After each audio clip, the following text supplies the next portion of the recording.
Hello বন্ধুরা, কেমন আছেন? রাশ ফ্যামিলি অ্যান্ড টেকনোলজি চ্যানেলে আপনাদের স্বাগতম। এটি কক্সবাজার নিয়ে করা আমাদের প্রথম ভিডিও। তাই আমরা চেষ্টা করেছি কক্সবাজার সমুদ্র সৈকতের খুব সন্নিকটে এবং ডলফিন মোড়ের খুব আশেপাশে এবং ওয়াকিং ডিস্টেন্সের মধ্যে একটি হোটেলের সন্ধান করতে, যেখানে সুইমিং পুলের সুবিধা এবং অন্যান্য সুবিধা থাকে। ঠিক তেমন একটি হোটেল পেয়েছি আমরা, যার নাম হচ্ছে কক্স রত্না, যেখানের মধ্যে আমরা সমুদ্র সৈকতের সৌন্দর্য একেবারে হোটেলে বসেই উপভোগ করেছি।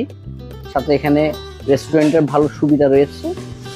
এই ভিডিওতে আরও রয়েছে সমুদ্র সৈকতে বসে শিশু কিশোরদের নিয়ে ইফতার এবং ঈদ সামগ্রী বিতরণের আমাদের ক্ষুদ্র প্রচেষ্টা। তাই ভিডিওটি সম্পূর্ণ দেখতে থাকুন এবং আমাদের সাথেই থাকুন। যথারীতি আমাদের যাত্রা শুরু হয়েছিল চট্টগ্রাম থেকে। তাই কেউ যদি সাজেস্ট করেন কোন গাড়িতে চট্টগ্রাম থেকে কক্সবাজার যাবেন, তাহলে আমি সাজেস্ট করব মার্শা, না হয় পূরবী। আমরা বেলা 12টা নাগাদ হোটেলে চেকিং করি। প্রিমিয়াম বেডের ডিলাক্স সুইট রুমগুলোতে আনুমানিক মূল্য ওদের সিজন ভেদে 3000 থেকে 2500 এর মধ্যেই থাকে। এখানের মধ্যে রয়েছে 2টি বেড, একটি মাস্টার বেড রয়েছে, যেখানে অনায়াসে 4 জন ঘুমোতে পারবেন। সাথে 2 বেডে 2টা বাথরুম এবং এই তো দেখতে পাচ্ছেন একেবারে ব্যালকনিতে বসে সরাসরি সমুদ্রের যে নৈসর্গিক সৌন্দর্য তা উপভোগ করতে পারবেন। আমরা ফ্রেশ হয়ে প্রথমে তাদের একেবারে টপ ফ্লোরে চলে যাই, কারণ তাদের টপ ফ্লোরে রয়েছে তাদের সুইমিং পুল। ওখানে বসে বেশ খানিকটা সময় আমরা অতিবাহিত করি এবং কিছু ছবি এবং ভিডিও করি। বিকেল হয়ে পড়েছে, দিক দিয়ে রমজান মাস, কোথায় কোনো খাওয়ার ব্যবস্থা নেই। জানেন আমরা হিন্দু, খেতে তো হবে। সেক্ষেত্রে আমরা ওখানে রেস্টুরেন্টে বসে কফি অর্ডার করি এবং কফির স্বাদ নিয়ে আমাদের বেরিয়ে পড়লাম আমাদের সমুদ্র বিলাসে। তাদের পাশে খুব কাছেই সাম্পান বীচটি, যেটা কিছুক্ষণ আগে দেখতেই পেতেন হোটেল থেকে। সেই বীচের মধ্যেই একেবারে জনমানব শূন্য, খুব ভালো লাগছে। একেবারে কোনো রাশ ছাড়া, কোনো ঝামেলা ছাড়া আমরা বেশ কিছুক্ষণ অতিবাহিত করলাম। সত্যি কথা বলতে সমুদ্রের নৈসর্গিক যে সৌন্দর্য রয়েছে তা উপভোগ করতে গেলে একেবারে জনমানব শূন্য কোনো বিচে গেলেই আমার মনে হয় তাকে উপভোগ করা যায়। নাহলে বিভিন্ন প্যারা থাকে, এই আপনার হকারদের প্যারা, এই মানুষদের প্যারা, বিভিন্ন ধরনের। আমাদের এই বৃষ্টিতে একেবারে জনমানব শূন্য ছিল, তাই পরিবার নিয়ে একান্তভাবে সমুদ্রকে উপভোগ করলাম। এদিক দিয়ে আমার ছেলে মেয়ে সমুদ্রের পানিতে খেলছে, ওরা দুজনেই।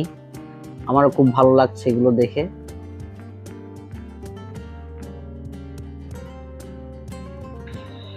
পরবর্তীতে আমরা একটি টমটম নিলাম, যেটি হোটেল কর্তৃপক্ষ থেকে ঠিক করে দেওয়া হয়েছিল আমাদের পাটুয়ার টেক, মিনি বান্দরবন এগুলো ভিজিট করে আবার নিয়ে আসবে আমাদের হোটেলে। তাই আমরা এই প্রথমে আমরা মিনি বান্দরবনের উদ্দেশ্যে রওনা করলাম।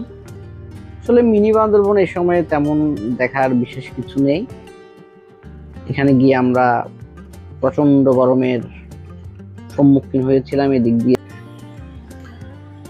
এখানে ঠিক কক্সবাজারের মতোই জনমানব শূন্য ছিল।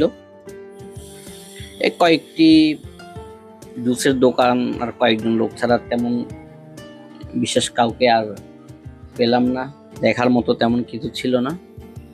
তাই আমরা আর ওখানে দেরি না করে আমরা বেরিয়ে পড়লাম পাটুয়ার টেকের উদ্দেশ্যে। মেরিন ড্রাইভের সৌন্দর্য উপভোগ করতে করতে আমরা ছুটে চললাম। এক পাশে বিস্তীর্ণ সমুদ্র, আর তারই মধ্যে দিয়ে চলতে লাগলাম। চলতে চলতে আমরা তখন খুব ভর দুপুর, আমরা পাশেই একটি পাটোয়ার টেকের আগে এমন একটি স্পট দেখতে পেলাম যেখানে হ্যামক টাঙিয়ে মানুষরা বিশ্রাম নিচ্ছে। আমাদেরও ভালো লাগলো, আমরাও নেমে পড়লাম। জন প্রতি ঘন্টায় 50 টাকা হিসেবে আমরা 4 জন 4টা হ্যামক ভাড়া নিলাম এবং প্রায় ঘন্টাখানিক সমুদ্রের পাড়ে আমরা এখানে অবস্থান করলাম। এটাও খারাপ ছিল না, ভালো অনুভূতি ছিল। আমরা শুয়ে শুয়ে এক পাশে সমুদ্র আর ঝাউ বাগানের মধ্যে বসে সমুদ্রকে উপভোগ করছি। এই করতে করতে আমরা পরবর্তীতে চললাম পাটোয়ার টেকে। পাটোয়ার টেকে গিয়ে প্রচুর পরিমাণ দর্শনার্থী দেখা পেলাম। তখন বেলা শেষে আমরা ছুটে চললাম। চারিদিকে খুব পাথর ছিল, ভাটাও ছিল। আমরা চেষ্টা করছিলাম যতটুকু সমুদ্রের কাছে যাওয়া যায়। ঠিক এখানেও তেমন আর বিশেষ কিছু করা হলো না। আমরা কয়েকটি ছবি তুলে আমার মেয়েদেরকে নিয়ে, পরিবারদেরকে নিয়ে এখান থেকে সন্ধ্যা হওয়ার আগে আগে রওনা করলাম আমাদের হোটেলের উদ্দেশ্যে। হোটেলে গিয়ে কিছুক্ষণ বিশ্রাম নিয়ে আমরা ফ্রেশ হলাম। ফ্রেশ হওয়ার পর আমরা পরিবার নিয়ে আমরা ফিশ ওয়ার্ল্ডে গেলাম। আসলে ফিশ ওয়ার্ল্ডে নতুন করে দেখার তেমন বিশেষ কিছু ছিল না। যারা আমি সাজেস্ট করব, যারা প্রথম একবার গিয়েছিলেন বাচ্চাদের নিয়ে বা নিজে, পরবর্তীতে আর তেমন বিশেষ কিছু দেখার নেই। তাই যা ছিল তাই দেখলাম, ছেলেদেরকে দেখালাম কি মাছ, নাম কি, এরা কোথায় থাকে। পরবর্তীতে আবার আমরা আমাদের হোটেলে চলে আসলাম। হোটেলের ইন্টেরিয়রটা খুব ভালো ছিল। ছেলেরা এখানে বিভিন্ন লাইটের শেডের কাজ ছিল, ওগুলো দিয়ে লাফালাফি করলো গান ছেড়ে। পরবর্তীতে আমরা খাওয়া দাওয়া সেরে একদম শেষ রাত বলা যায়, তখন সেহরির আগে আমরা সমুদ্রে ডলফিন মোড়ে সমুদ্র সৈকতে গেলাম। ওখানেও সময় কাটিয়ে আমরা সেহরির পরপরই চলে আসলাম আমাদের হোটেলে। এক রাত হোটেলে থাকা হলো। তখন বেলা 11টা। আমরা ঘুম থেকে উঠলাম, উঠে দারুণ একটি ভিউ উপভোগ করলাম। একেবারে হোটেলে রুমে বসেই আমরা সমুদ্রের যে নৈসর্গিক সৌন্দর্য তা উপভোগ করছি। পরবর্তীতে আমরা চলে গেলাম হোটেলে থাকা সুইমিং পুলে। পরিবার সবাইকে নিয়ে আমরা বেশ কিছুক্ষণ সুইমিং করলাম। সুইমিং করে আমরা এখানে রেস্টুরেন্টে থাকা দই এবং কোল্ড ড্রিঙ্কস খেয়ে চললাম শহরের উদ্দেশ্যে। শহরে যাওয়ার মূল উদ্দেশ্যটা হলো, আমাদের কিছু উদ্দেশ্য ছিল। আমাদের এই কক্সবাজার সমুদ্র সৈকতে থাকা বিভিন্ন শিশু কিশোরদের ঈদের কিছু পাঞ্জাবি উপহার দেওয়া এবং তাদের সাথে বসে ইফতারের আনন্দ ভাগাভাগি করা। আমাদের ক্ষুদ্র কাজটা ছিল। আমাদের এই কাজটা আমাদেরকে সার্বিক সহযোগিতা করেছিল আমাদের কক্সবাজারে আমার ভাই, গুরু ভাই, রবিন ভাই। রবিন ভাই সবসময় আমাদেরকে সহযোগিতা করে থাকেন। হয়তো আপনারা অবগত নন, আমরা কিন্তু ভেজিটেরিয়ান। মানুষের জন্য কিছু করতে পারার মধ্যে চরম এক আনন্দ উপভোগ করছি। সেটা ভাষায় ব্যক্ত করার মতো নয়। আমাদের এই ক্ষুদ্র প্রচেষ্টা ওদের মুখে যে হাসি ফুটিয়ে দিতে পেরেছে, সেটাই আমাদের সার্থকতা।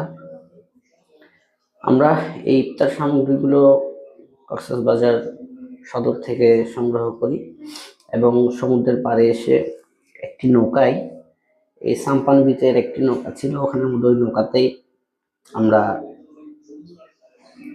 সব তৈরি করি এবং ইফতার শেষে সব নোংরা আবর্জনা আমরা একটা পলিথিনে ভরে বাইরে ফেলে দিই। এই যে দেখতে পাচ্ছেন, এই নৌকাটিতে বসে আমরা, আমাদের রবিন ভাই, আমরা আমাদের পরিবারের সবাই মিলে আমরা ইফতার সামগ্রী গুলো তৈরি করি এবং এর পরবর্তীতে আমাদের ইফতারের সময় সবাই মিলে আমরা ইফতার করি। এরই মধ্যে দিয়ে আমাদের এবারের কক্সবাজার ভ্রমণের পরিসমাপ্তি হলো। সবাই ভালো থাকবেন, আর আমাদের চ্যানেলটি ভালো লাগলে আপনারা সাবস্ক্রাইব করতে পারেন। ধন্যবাদ সকলকে, ভালো থাকবেন, ভালো রাখবেন।